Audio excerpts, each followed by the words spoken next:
아버지 하나님, 우리의 삶의 자리자리가 하나님의 아름다운 뜻을 이루어가는 곳 될 수 있도록 은혜 베풀어 주시옵소서.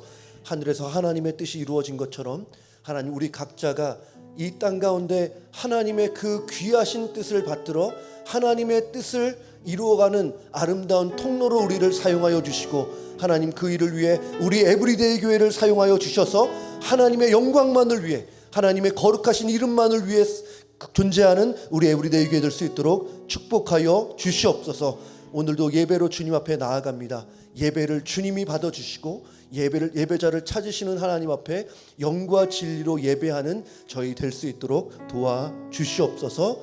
거룩하신 예수님의 이름으로 기도드립니다. 네, 오늘 함께 보실 말씀은요, 야고보서 4장 6절, 우리 한 절 말씀입니다. 야고보서 4장 6절 한 절 말씀이니까요, 우리 한 목소리로 읽겠습니다. 시작. 그러나 더욱 큰 은혜를 주시나니 그러므로 일렀으되 하나님이 교만한 자를 물리치시고 겸손한 자에게 은혜를 주신다 하였느니라. 아멘. 저는 오늘 말씀 한 절을 묵상하면서 톨스토이의 소설 하나가 생각이 났습니다. 사람은 무엇으로 사는가. 이 책의 내용을 말씀드리려는 것은 아니고요, 이 제목 자체, 사람은 무엇으로 사는가. 여러분, 사람은 무엇으로 살까요? 여러분, 우리는 무엇으로 살고 있습니까? 언뜻 보면 돈으로 사는 것 같아요. 돈으로 마켓도 가고, 또 돈으로 옷도 사 입고, 돈으로 우리 아이들 양육도 하고, 또 교육도 시키고, 또 아이들 대학교 가면 아마 등록금이 어마어마하지 않습니까? 또 돈으로 우리가 노후를 준비하기도 합니다. 우리가 은퇴를 준비하는 분들에게 종종 묻는 게 있죠. 노후 준비하셨냐고.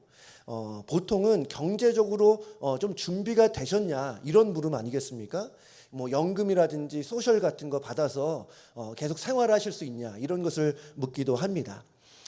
우리는 이렇게 돈으로 살아가는 것처럼 보이고 또 실제로 돈이 필요합니다. 그래서 언뜻 보면 우리는 돈으로 살아가는 것 같아요. 그게 실제로 우리가 경험하는 것입니다. 근데 여러분, 오해하지 마십시오. 성경은 돈 자체를 죄악시하지 않습니다. 돈 자체가 문제라고 말하지 않아요. 문제가 있다면 돈을 지나치게 사랑하는 마음이다. 여러분, 디모데전서 말씀에 보면 돈을 사랑함이 뭐라 그래요? 일만하게 뿌리가 된다, 이렇게 말합니다. 그러니까 돈을 사랑하는 그 마음을 경계하는 것은 맞지만 돈이 필요 없다고 말하는 것은 아닙니다. 이렇게 돈 말고도 살아가기 위해서 우리에게 필요한 것은 참 많이 있어요. 우리가 그런 말들 많이 하시잖아요. 건강이 최고라고. 또 요즘에는 마음의 건강도 굉장히 중요하고, 또 함께 살아가는 사람들, 우리의 가족들, 또 친구들도 참 중요하고, 또 요즘에 우리 집에서 뭐 강아지 많이 키우시잖아요. 우리가 요즘에 강아지를 반려견이라고 말하지 않습니까? 우리 인생에 정말 중요한 존재가 되었고, 또 우리 성도님들에게도 그럴 거라 생각합니다. 또 이외에도 살아갈 때 중요하고 필요한 것 너무나 많이 있어요. 근데 우리가 가진 성경은 좀 더 근원적인 부분을 다루고 있습니다. 성경은 돈이 필요 없다, 건강이 필요 없다고 말하지 않아요. 다른 거 필요 없고 은혜만 필요하다, 이렇게 말하지 않습니다. 하지만 눈에 보이는 것을 넘어서 좀 더 근원적인 부분을 보라고 하는데, 여러분, 우리 그리스도인이라면 다 알고 있어요. 우리가 필요한 것 많이 있지만 그 필요한 모든 것의 근간이 되는 것은 하나님의 은혜다. 여러분, 우리는 하나님의 은혜로 살아가는 줄로 믿습니다. 은혜로 살아가는, 하나님의 은혜로만 사는 존재가 우리 그리스도인이에요. 여러분, 근데 여기서 은혜로 살아간다, 은혜로만 살아간다는 것은 돈 필요 없다, 뭐 사람 필요 없다, 의식주 필요 없다, 이런 말이 아닙니다. 그 필요한 모든 것의 근간이 바로 하나님의 은혜임을 말하는 것이죠. 근데 은혜는 눈에 보이지 않습니다. 은혜는 사실 세상 사람들이 볼 때는 뜬구름 잡는 이야기 아니겠습니까? 눈에 보이지도 않고 느껴지지도 않아요. 우리 그리스도인들에게도, 우리 교회를 다니는 사람들에게도 때로는 은혜가 실제로 느껴지지 않을 때가 분명히 있습니다. 하지만 여러분, 믿음의 한 측면은 보이지 않는 것을 보는 거예요.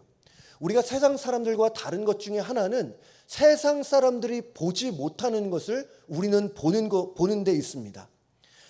여러분 나무를 보면 나뭇잎이 보이고 또 열매가 보이고 가지가 보이고 또 꽃을 피우기도 하고 뭐 이런 거 있잖아요. 또 우리 성도님들 중에 이렇게 집에서 대추 땄다고 이렇게 오피스로 가져오시는 분들이 계시고 또 어떤 분들 집에 가면 집에 뭐 레몬 트리도 있고 또 무화과 나무도 있는 것을 제가 봤는데 우리가 보통 나무를 볼 때에 보이는 것은 나무의 줄기와 가지와 열매 정도입니다. 하지만 이 나무가 생명을 유지하기 위한 그 근간은 뿌리에 있어요. 당장 눈에 보이는 것은 줄기나 잎이나 열매지만 그런 것에 생명을 부여하고 그것을 자라게 하는 것은 나무의 뿌리입니다. 나무의 뿌리는 눈에 보이지 않아요. 하지만 나무의 뿌리가 없이는 자랄 수 없고 열매 맺을 수 없고 또 생명을 유지할 수도 없습니다. 여러분 그렇게 본다면 하나님의 은혜는 우리 인생의 우리의 삶의 뿌리와 같다는 것이죠. 우리 그리스도인들은 열매만 보는 사람들이 아니에요. 그 열매를 맺게 하는 뿌리를 보는 사람들이다. 그래서 우리의 육안으로는 은혜가 보이지 않아도 은혜가 있음을 알고 그 은혜로 말미암아 내가 살아가는 존재라는 것을 절대적으로 알고 있다는 것이죠. 여러분 은혜가 없으면 안 됩니다. 우리가 찬양하잖아요. 은혜 아니면 살아갈 수 없다. 이런 찬양도 있는데 여러분 저는 이것이 단지 시적인 표현이라고 생각하지 않습니다. 실제로 그래요. 여러분 우리의 인생은 은혜 아니면 살아갈 수 없는 줄로 믿습니다. 은혜 없으면 안 돼요. 은혜가 절실히 필요해요. 우리 모두에게. 우리의 가정에도 은혜가 필요하고 우리의 관계 속에서 은혜가 필요하고 우리 교회에도 은혜가 필요해요. 무슨 일을 하든지 우리가 무슨 말을 하든지 무슨 행사에 있든지 어디에 있든지 우리에게 필요한 것은 하나님의 은혜라는 것. 정말 이러한 하나님의 은혜가 정말 우리의 가슴을 채우고 우리의 인생을 덮고 우리의 교회를 가득 채울 수 있으면 얼마나 좋을까요? 얼마나 좋을까요? 여러분 하나님께서 그렇게 하실 줄로 믿습니다. 정말 필요한 것은 은혜예요. 근데 은혜라는 것은 어떤 특정한 상황에서만 필요한 것이 아닙니다. 나무가 자라는 데 있어서 태풍이 올 때에만 뿌리가 필요한 것이 아닙니다. 태풍이 올 때에 나무가 쓰러지지 않도록 뿌리가 역할을 해주는 것도 중요하지만 평상시에도 뿌리가 있어야 돼요. 뿌리를 통해 수분을 공급받고 영양분을 공급받아야 됩니다. 특별히 고난 중에 있을 때 은혜가 필요하고 답답한 문제 앞에 있을 때 하나님의 은혜가 필요해요. 맞아요. 그래서 우리는 그럴 때에 더욱더 하나님 앞에 나아가야 됩니다. 더욱더 기도하며 정말 하나님 앞에 부르짖어야 돼요. 하지만 그와 동시에 은혜가 필요하지 않는 곳은 없다는 사실을 우리가 알아야 됩니다. 은혜가 필요하지 않은 때는 우리 인생에 결단코 없다는 것. 제인 캐년이라고 하는 미국의 그 시인이 한 분 계시는데요. 이분이 그렇지 않을 수도 이 otherwise라는 제목으로 시를 썼습니다.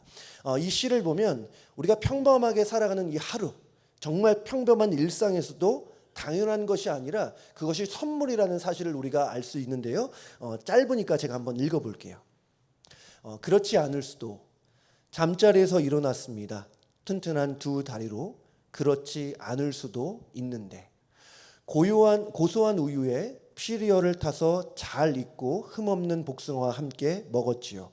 그렇지 않을 수도 있는데 애완견을 끌고 자작나무 숲 언덕까지 산보를 했어요. 그러고는 오전 내내 내가 좋아하는 일을 했어요.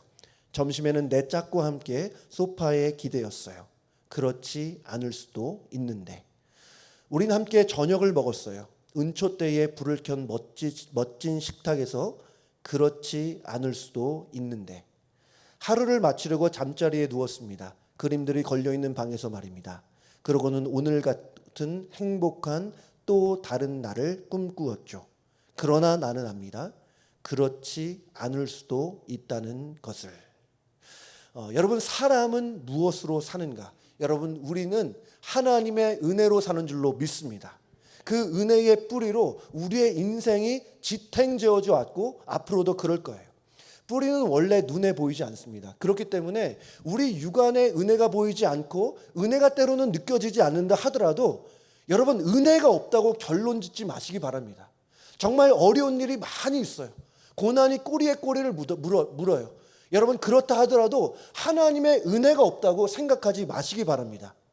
우리가 오늘도 이렇게 호흡할 수 있는 것, 하나님의 은혜 덕분이에요. 우리가 이렇게 식사를 하고 소화를 할 수 있는 것도 하나님의 은혜고, 잠을 자고 하루의 일과를 할 수 있는 것도 다 하나님의 은혜 덕분입니다. 이렇게 우리가 예배당에 와서 함께 예배하고 정말 찬양하고 기도하고 말씀 듣는 거, 여러분, 당연한 것이 아닙니다. 모든 것이 하나님의 은혜예요. 너무나 사소해 보이고 정말 우리 마음속에 너무나 당연하게 느껴질지라도 그것이 하나님의 은혜라는 사실을 우리가 분명히 알아야 됩니다. 여러분이 생각할 때 아주 사소한 부분도 오늘 시의 제목처럼 그렇지 않을 수도 있다는 것이죠. 오늘 6절 말씀을 보면 그러나 더욱 큰 은혜를 주시나니라고 말합니다. 여기서 주어가 없는 것처럼 보여요. 그러나 더욱 큰 은혜를 주시나니. 여러분, 누가 은혜를 주십니까? 은혜를 주시는 것은 하나님밖에 없어요. 은혜는 하나님이 주시는 거예요.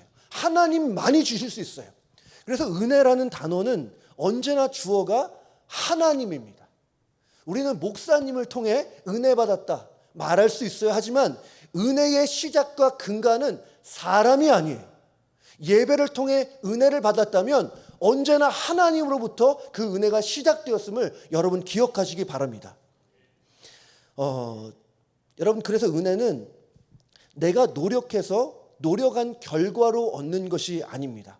하나님이 주시는 거예요. 은혜를 받는 거예요. 마치 선물처럼 은혜는 받는 것입니다. 한 신학교 교수님이 이런 말 했어요. 복은 버는 것이 아니라 받는 것, receive 하는 것이다. 이것이야말로 성경이 가르치고 있는 가장 강력한 가르침 중 하나가 아닌가. 여러분, 맞습니다. 은혜는 그 특성상 내가 벌 수 있는 것이 아니에요. 내가 노력해서 얻을 수 있는 것도 아닙니다. 은혜는 그냥 받는 거예요. 그래서 은혜라는 것은 하나님이 주시면 받는 거고 하나님이 주시지 않으면 받지 못하는 거예요. 은혜를 주시는 분이 주셔야 하는 것이죠. 근데 참 감사한 것은 여러분, 하나님은 하나님의 자녀인 우리에게 은혜 주시기로 작정하셨다는 거예요. 하나님은 우리에게 은혜 베푸시기를 간절히 원하시고 그 어떠한 일이 있어도 포기하지 않으시고 우리에게 은혜 베푸시기를 원하신다는 거예요. 여러분, 우리 자신만 보면 은혜를 받을 자격이 언제나 있습니까? 신앙생활을 한번 열심히 해보자고 결심해도, 정말 말씀대로 내가 살아보리라 결단하여도 여러분, 그 결심이 하루가 안 가고 지나가는 일이 얼마나 많아요. 말조심을 해보자고 생각해봐도 막상 말실수하는 나의 모습을 볼 때 있지 않습니까? 지난 주일에 우리 그 고정민 장로님 통해서 참 많은 은혜를 받았어요. 아마 저뿐만 아니라 우리 많은 성도님들이 은혜도 받으셨을 거고, 또 그 메시지 앞에서 전도에 대한 어떤 그 거룩한 부담감을 가지셨을 거라고 생각합니다. 아마 내년 1월이나 2월 정도 모시려고 하는데요. 그럼에도 불구하고 그러한 메시지를 통해서 내가 도전받았음에도 불구하고 전도에 대해서 주저하고 있는 것이 우리 안에 있지 않습니까? 여러분, 만약에 하나님이 은혜를 받기 위한 조건을 우리에게 딱 제시했다고 한다면 우리가 그 조건을 얼마나 충족시킬 수 있을까요? 은혜를 받을 만한 자격과 조건이 안 되는 것이 우리 자신입니다. 성경에서 그렇게 말해요.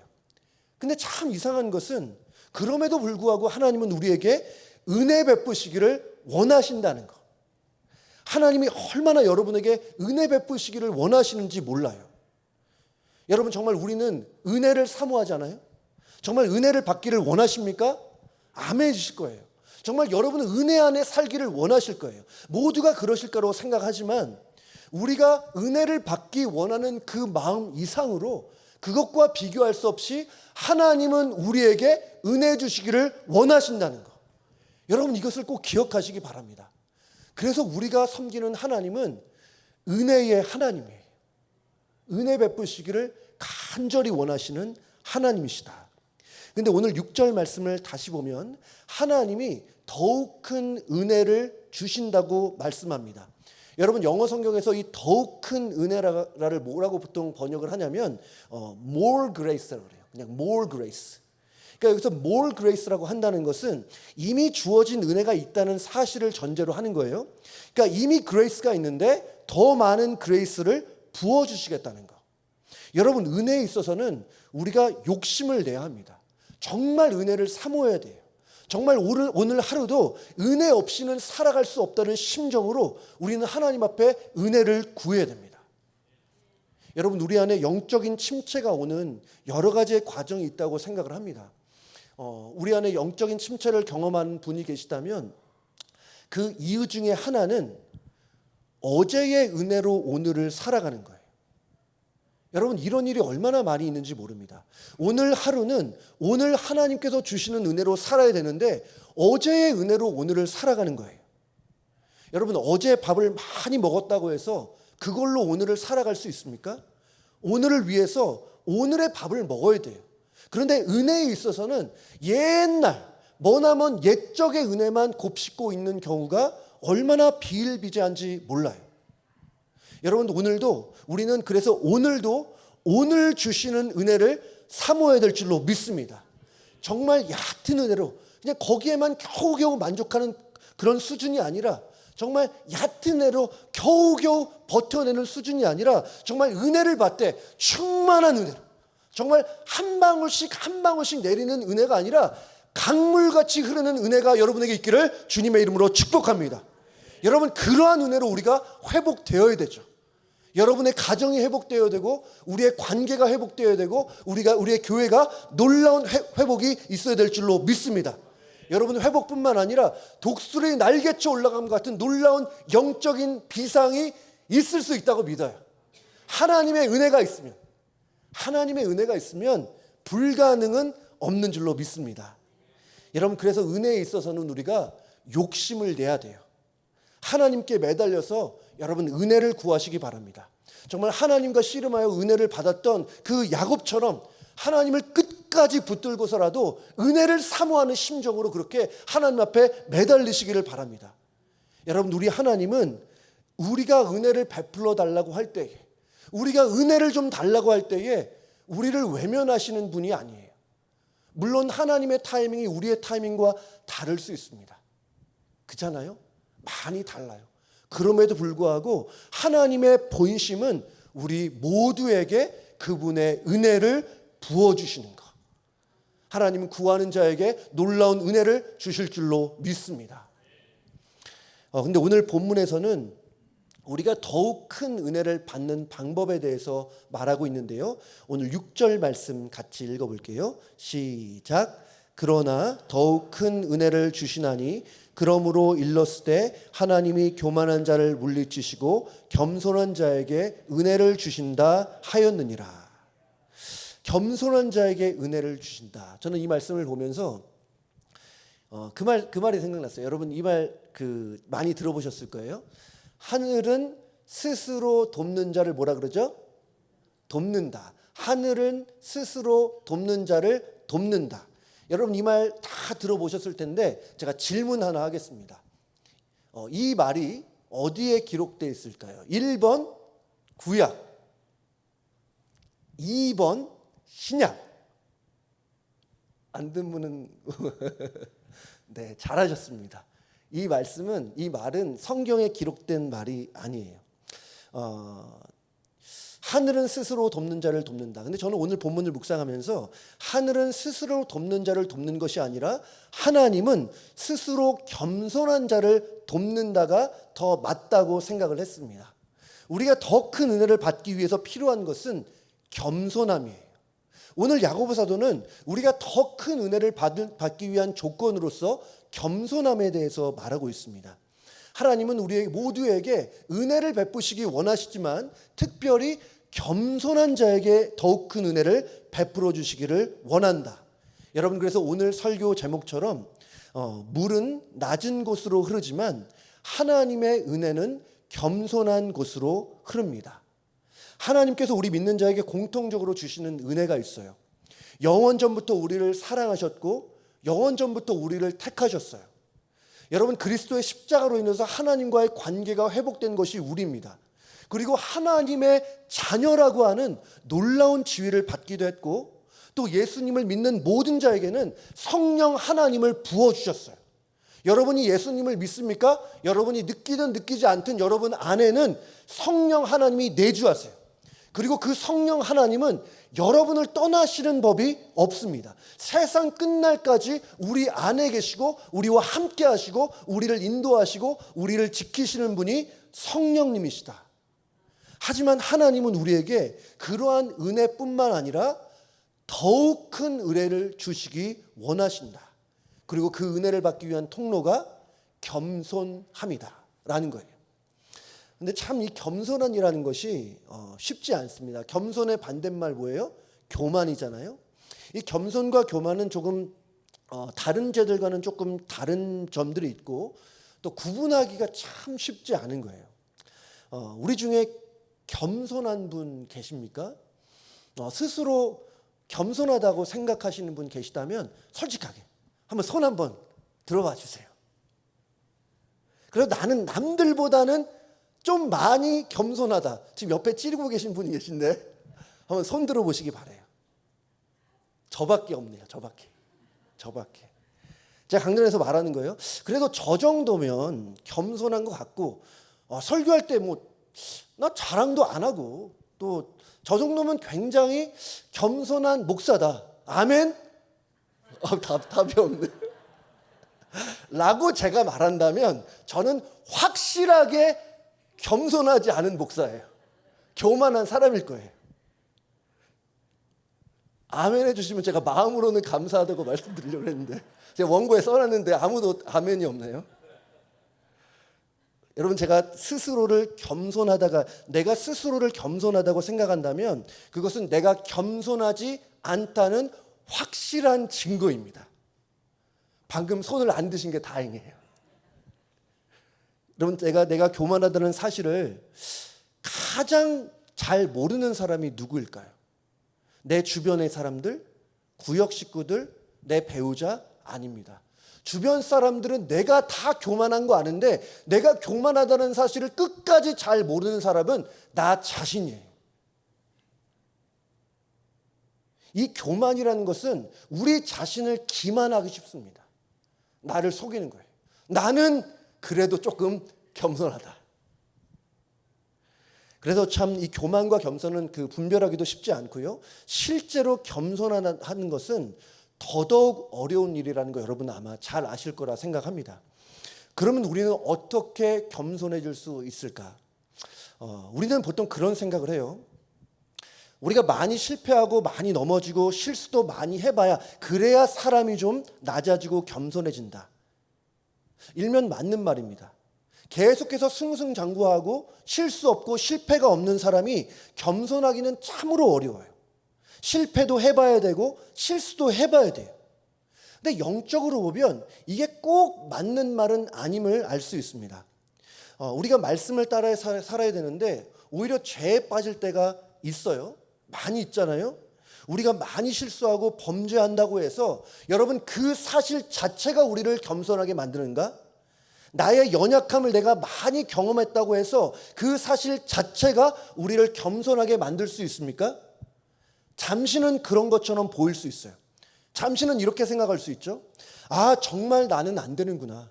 신앙생활 열심히 해보려고 했는데 자꾸만 죄의 유혹에 넘어지고 정말 남보기 부끄러운 죄도 짓고 나 정말 부끄러운 사람, 정말 부족한 사람 맞구나.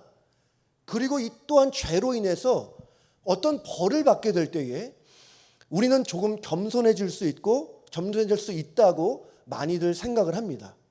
저는 잠시는 그럴 수 있다고 생각해요. 하지만 꼭 그렇지는 않다.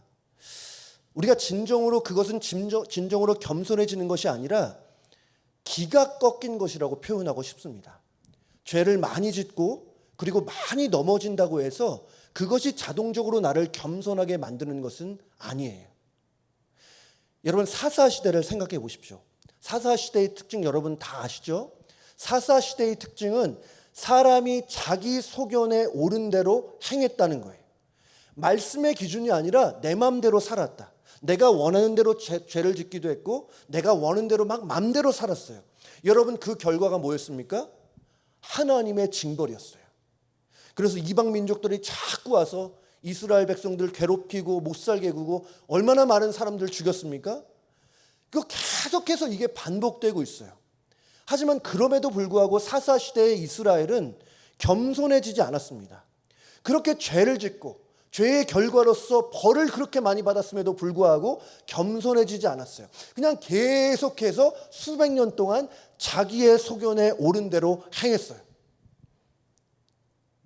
우리가 진정으로 겸손해지기 위해 필요한 것은 무엇일까요? 저는 오늘 본문은 아니지만 4장 10절 말씀에 이렇게 말하는데요. 주 앞에서 낮추라.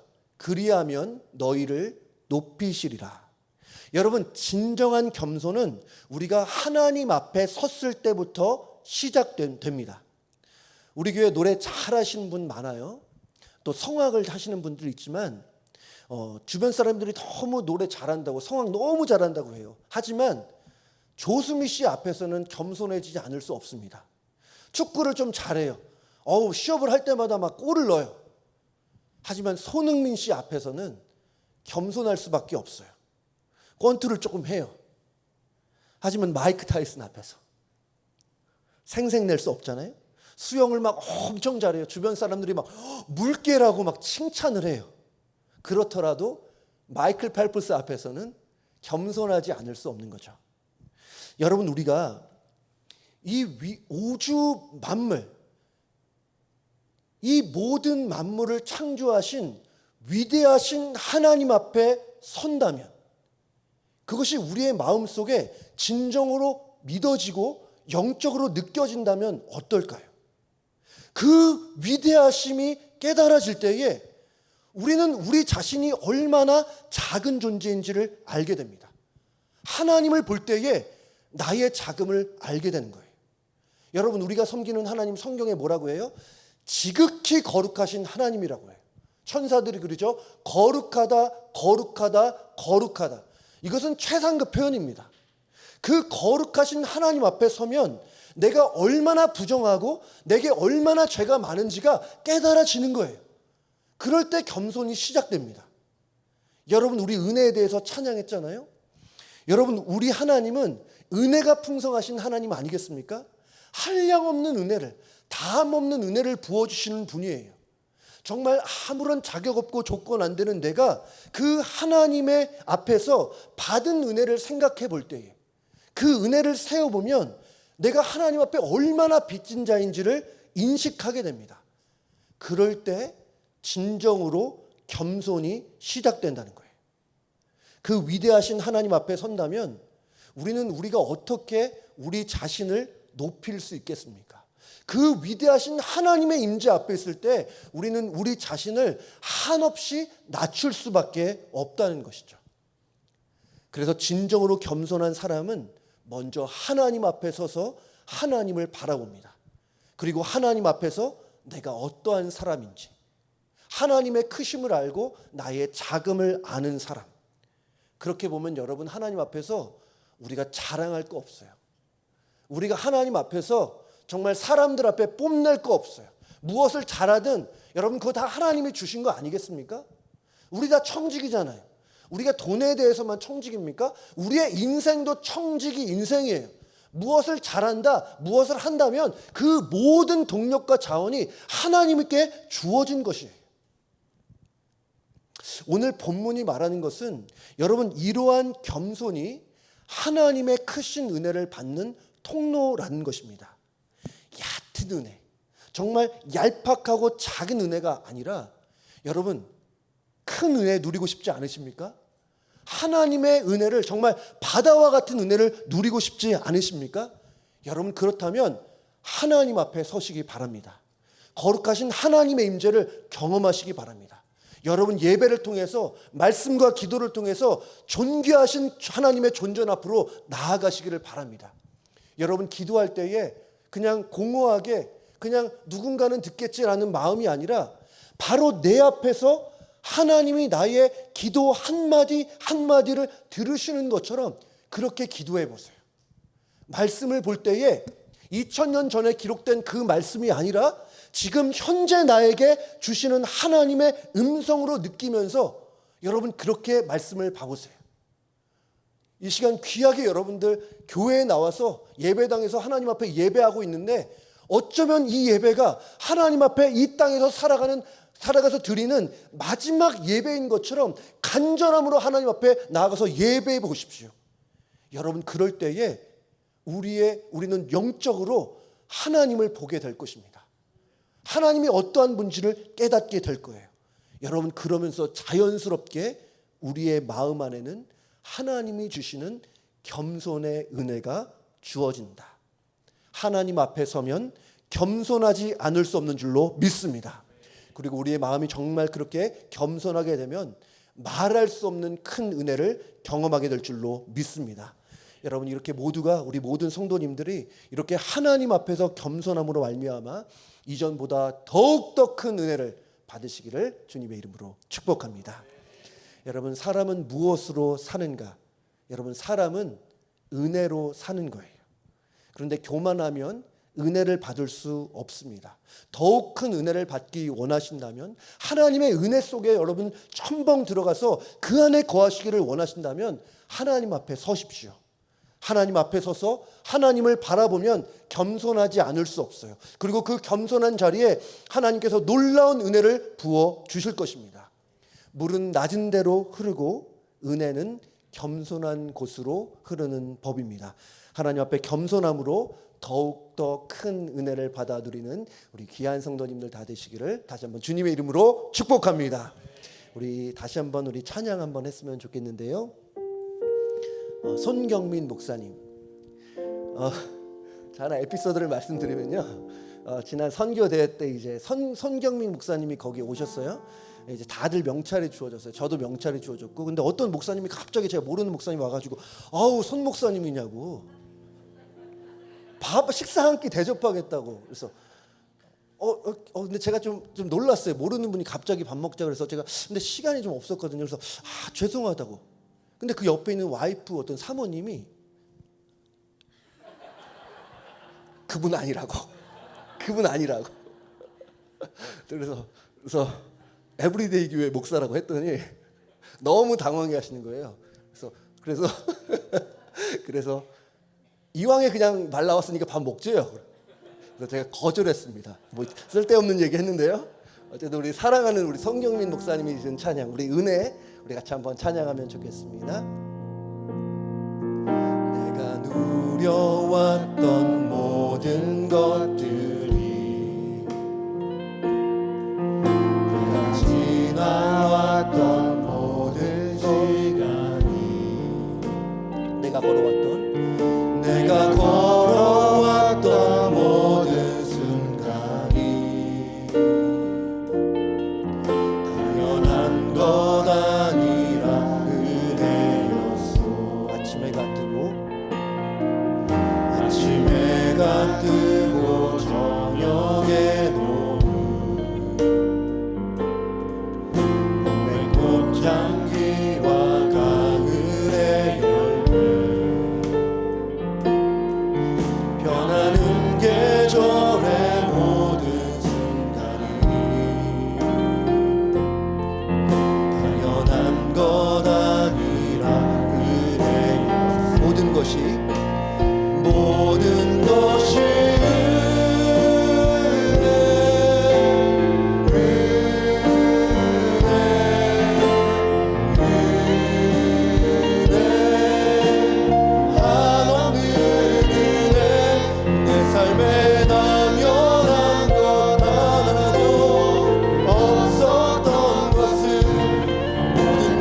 은혜 우리 기절하겠습니다.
감사하기도 하면 좋겠습니다.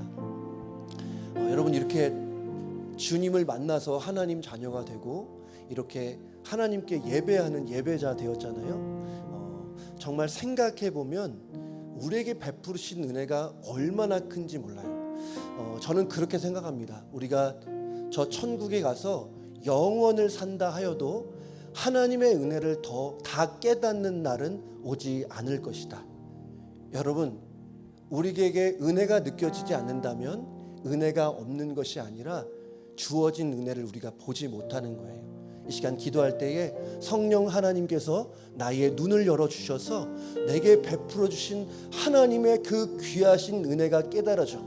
이 시간 깨달은 그것으로 이 시간 하나님께 감사하는 시간 가지면 좋겠습니다. 기도하겠습니다. 하나님 아버지 감사합니다. 주님의 은혜 속에 이렇게 하나님 앞에 은혜 받게 하여 주시니 감사합니다. 정말 하나님의 은혜를 하나하나 세워볼 수 있는 그런 마음 주시고 하나님의 은혜로 깨달을 수 있는 하나님 우리의 그런 깨닫는 마음 우리에게 허락하여 주시기 원합니다. 아버지 하나님 성령을 우리를 조명하여 주셔서 하나님 무엇이 우리에게 얼마나 큰 은혜로 하나님께서 우리와 함께 하셨고 지금도 우리와 어떠한 은혜로 우리와 함께 하시는지를 하나님 생각하는 우리 될 수 있도록 도와주세요. 하나님 그래서 어떠한 일 속에서도 원망하고 불평하고 낙담하고 날심하는 것이 아니라 오늘 나에게 주시는 하나님의 은혜가 있음을 깨닫고 하나님께 감사하며 하나님께 영광 올려드리는 우리 귀한 성도들 될 수 있도록 도와주시기 원합니다. 아버지 하나님 우리의 삶의 구석구석에 정말 평범해 보이는 일상 속에서 오늘 하루도 우리에게 주신 은혜가 얼마나 큰지 하나님 그 은혜를 다 깨닫지 못할 때 많습니다. 아니 깨닫지 못합니다. 하지만 우리에게 하나님의 은혜를 허락하여 주셔서 성령으로 말미암아 깨닫게 하여 주셔서 하나님의 은혜가 은혜로 누려질 수 있도록 도와주시기 원합니다. 그래서 우리 안에 다시 한번 은혜에 대한 감격과 감사와 하나님에 대한 사랑 찬양이 마음 깊은 곳에서 솟구쳐 날 수 있도록 하나님 아버지 도와주시기를 원합니다. 아버지 우리와 함께하여 주셨소서. 아버지 우리에게 은혜 베풀어 주심을 감사합니다. 하나님 우리에게 당신의 독생자를 내어주셨습니다. 하나님 지금도 우리와 함께 하시고 우리의 죄와 허물에도 불구하고 그리스도의 보혈로 우리의 모든 죄를 씻으시고 우리를 깃들보다 깊게 하여 주시고 양털보다 깨끗게 하여 주시는 하나님의 은혜가 있음을 기억할 수 있도록 도와주시기 원합니다. 하나님 지금도 우리를 보아와 지키지 않으심을 감사합니다. 하나님 우리와 영원토록 함께 하신다는 약속으로 하나님 우리와 지금도 함께 하시고 앞으로도 영원토록 우리와 함께 하신다는 그 하나님의 그 사랑과 은혜가 주어져 있음을 감사하며 살아가는 수 있도록 도와주시기를 원합니다. 아버지 감사합니다. 정말 우리의 삶 속에 당연한 것은 없습니다. 아버지 하나님 정말 우리의 모든 삶의 순간순간이 당연한 것이 아니었습니다. 하나님의 은혜였습니다. 하나님 모든 것이 은혜였음을 고백합니다. 하나님 우리가 봉사를 하고 우리가 교회에서 섬기고 우리가 어떤 피와 눈물을 흘리던 하나님 그것이 하나님 앞에 섬길 수 있는 감사와 감격이 될 수 있도록 그것이 하나님의 은혜가 될 수 있도록 섬김이 하나님 은혜가 될 수 있도록 아니 섬김이 우리에게 주어진 그 은혜의 방편임을 기억할 수 있도록 도와주시기 원합니다. 아버지 하나님 우리 성도님들 은혜 받았으니 그 받은 은혜 새기며 은혜에 감사한 마음으로 은혜의 빚진 자의 마음으로 살아갈 수 있도록 아버지 하나님 도와주시기를 원합니다. 아버지 하나님 감사합니다. 하나님 우리가 은혜를 구하기 전에 새로운 은혜를 구하기 전에 먼저 이제까지 베풀어 주신 은혜에 감사하는 마음이 다시 한번 샘솟을 수 있도록 아버지 하나님 도와주시기 원합니다. 아버지 하나님 도와주시기 원합니다. 아버지 하나님 우리에게 필요한 것은 하나님 은혜입니다. 하나님 우리에게 정말 필요한 것은 하나님의 은혜입니다. 모든 열매의 여러분 제가 설교할 때에 은혜는 우리 인생의 뿌리와 같다 말씀드렸습니다. 눈으로 보이지 않을 때 있고 우리 믿는 자에게도 느껴지지 않을 때 있지만 은혜는 뿌리로서 모든 열매의 근간입니다. 이 시간 우리 기도할 때에 그냥 은혜를 구했으면 좋겠어요. 하나님, 제가 필요한 것은 은혜입니다. 우리의 교회에 필요한 것은 은혜입니다. 우리의 가정에 필요한 것은 은혜입니다. 내가 주어진 어려움과 고난 앞에 필요한 것은 은혜입니다. 내 힘으로 할 수 없을 그때에 필요한 것 은혜입니다. 우리 그냥 하나님께 이 시간 우리의 가정과 우리 자신과 자녀들과 교회에 하나님의 충만한 은혜를 부어달라고 시간 함께 기도하면 좋겠습니다. 기도하겠습니다. 하나님,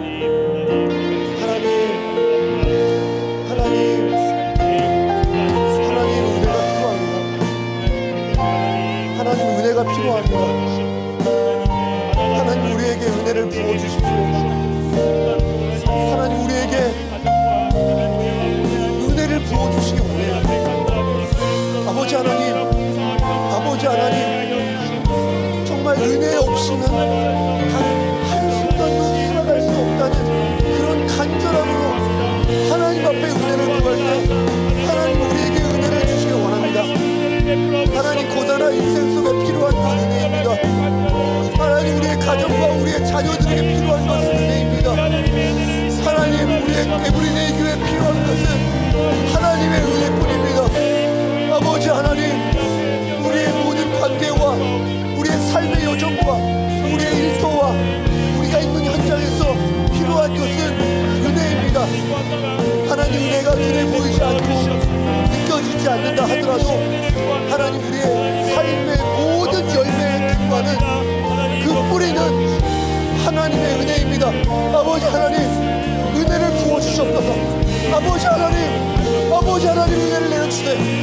아버지 하나님 불쌍히 여겨주시옵소서. 하나님 은혜 아니면 안 됩니다. 하나님 은혜 아니면 안 됩니다. 아버지 하나님 아버지 은혜의 아버지 하나님의 사랑하는 자녀들에게 은혜를 부어주시기 원합니다. 아버지 하나님 은혜로 채워주시옵소서. 우리의 은혜로 우리의 입을 채워주시고 은혜로 우리의 가슴을 채워주시고 은혜로 우리의 삶을 채워주시고 은혜로 우리의 모든 시간과 삶의 현장과 우리의 가정과 교회와 일터에 하나님의 은혜를 가득가득 채워주시기를 원합니다. 하나님 그래서 정말 사람은 무엇으로 사는가?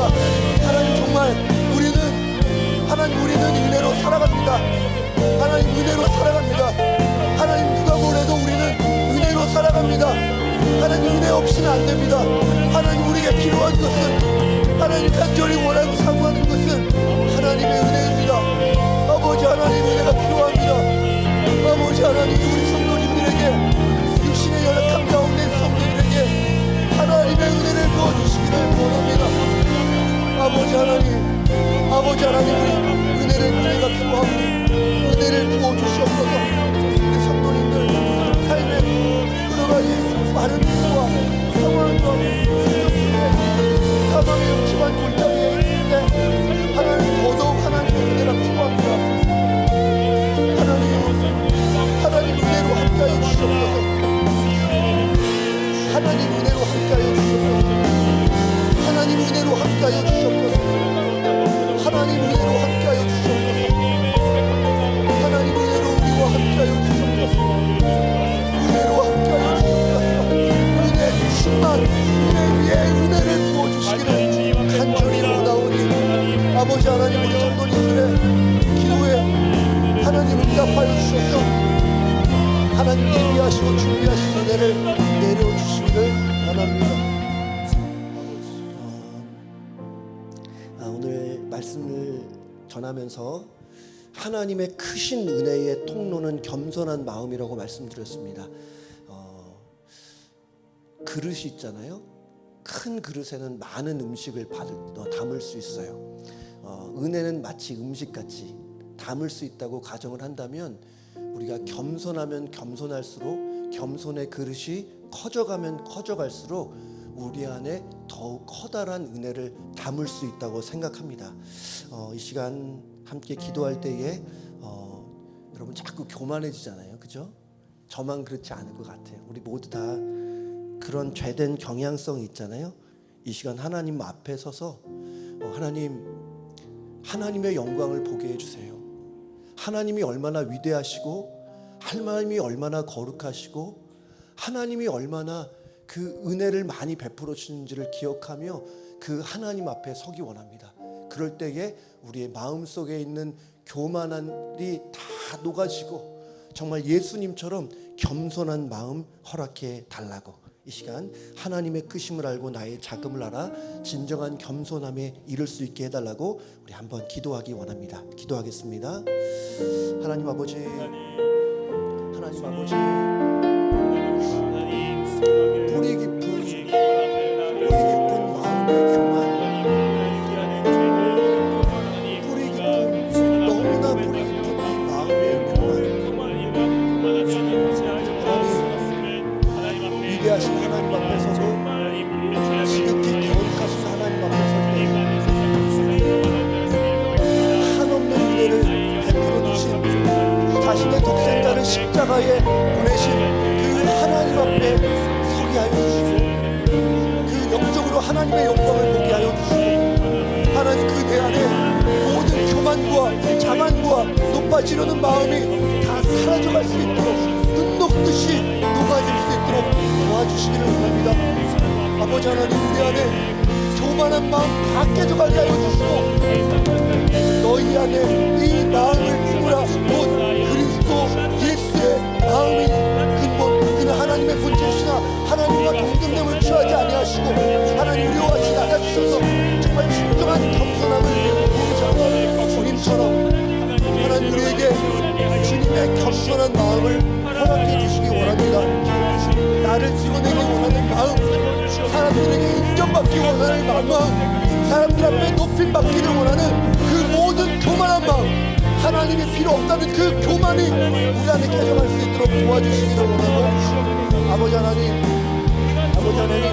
우리 안에 정말 하나님 예수님 닮은 겸손한 마음 허락해 주시기 원합니다. 하나님의 크심을 알고 나의 작음을 깨달을 수 있도록, 그래서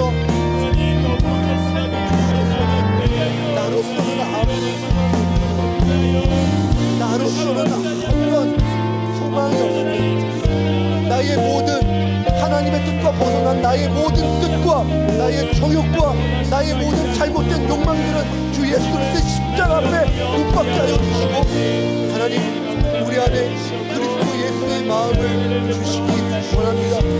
내가 그리스도와 함께 십자가에 못 박혔나니 그런즉 이제는 내가 산 것이 아니요 내 안에 그리스도께서 사신 것이라.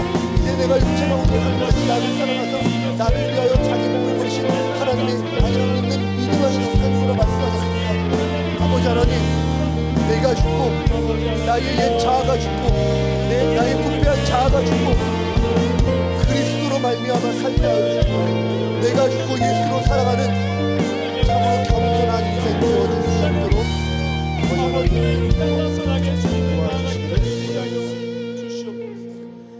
우리 한 번 더 기도할 때는요, 우리 전도에 대한 지난 주일에 우리 장로님을 통해서 전도에 대한 도전 많이 받으셨으리라 생각하는데요. 여러분 이 시간 기도하실 때에 우리 교회가 복음의 통로로 쓰임받게 해달라고 기도해 주시고요. 또 하나는 우리 자신이 교회는 교회의 역할이 있죠. 공동체적으로. 하지만 우리는 우리의 역할이 있잖아요. 복음의 빚진 자로서 나를 통해 내 주변에 아직 주님을 모르는 사람들이 예수님을 만날 수 있게 해달라고 기도해 주시고요. 또 다음 주간에 우리 담임 목사님 페루 신학교에서 강의를 하십니다.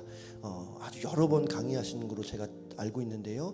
우리 목사님 영육의 강건함 속에 정말 선교지에서 하나님의 말씀으로 영혼들 잘 섬기고 돌아오실 수 있도록 우리 한 번 더 기도하면 좋겠습니다. 기도하겠습니다. 하나님 아버지, 하나님 아버지, 지난 주간에 전도에 대한 큰 도전을 받았습니다.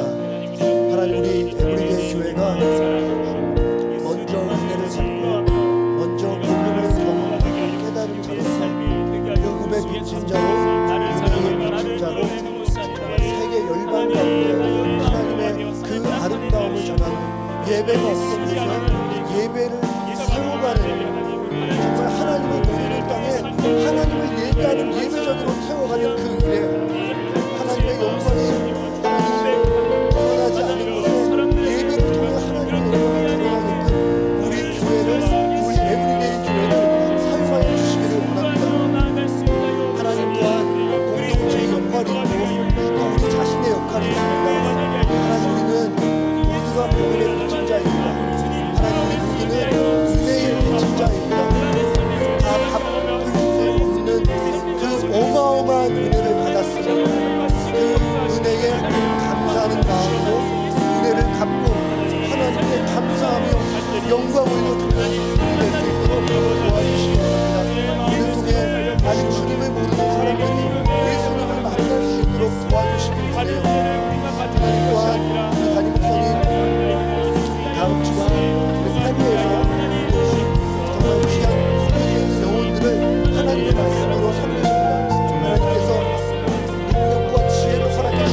담담하게 좀 기도하면 좋을 것 같은데요.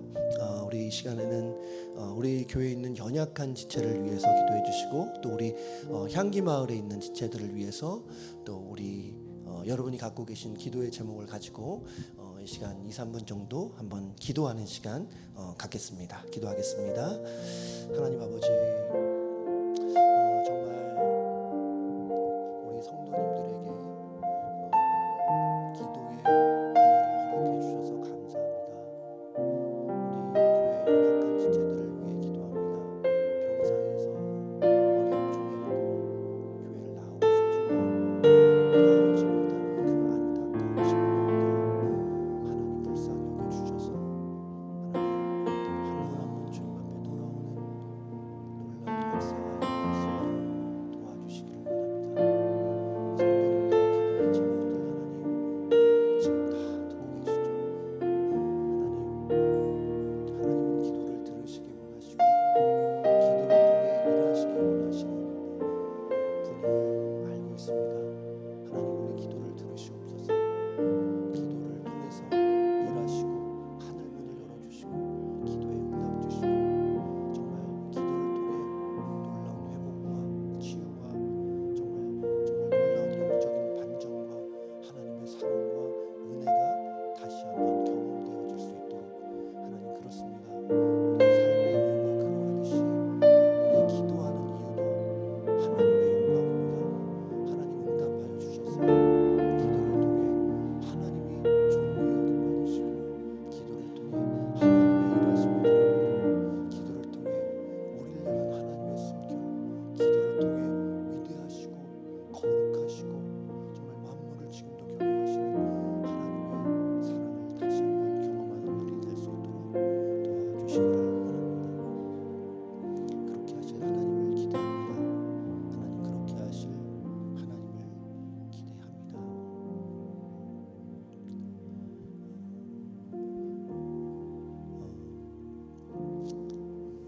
우리 시간 마지막으로 우리 은혜, 우리 1절만 한 번 더 찬양하면 좋겠습니다.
하나님 앞에 고백하겠습니다. 모든 것이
우리에게 은혜를 베풀기 원하시는 하나님 아버지, 우리에게 필요한 것은 우리에게 정말 필요한 것은 은혜입니다.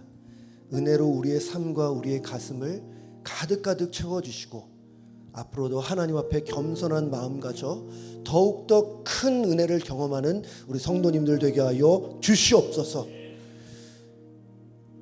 이제는 우리 주 예수 그리스도의 은혜와 하나님의 사랑하심과 성령님의 교통하심이 하나님 앞에서 겸손한 마음으로 더욱 큰 은혜를 사모하는 우리 모든 성도님들 머리 위에 이제로부터 영원토록 함께 있을지어다.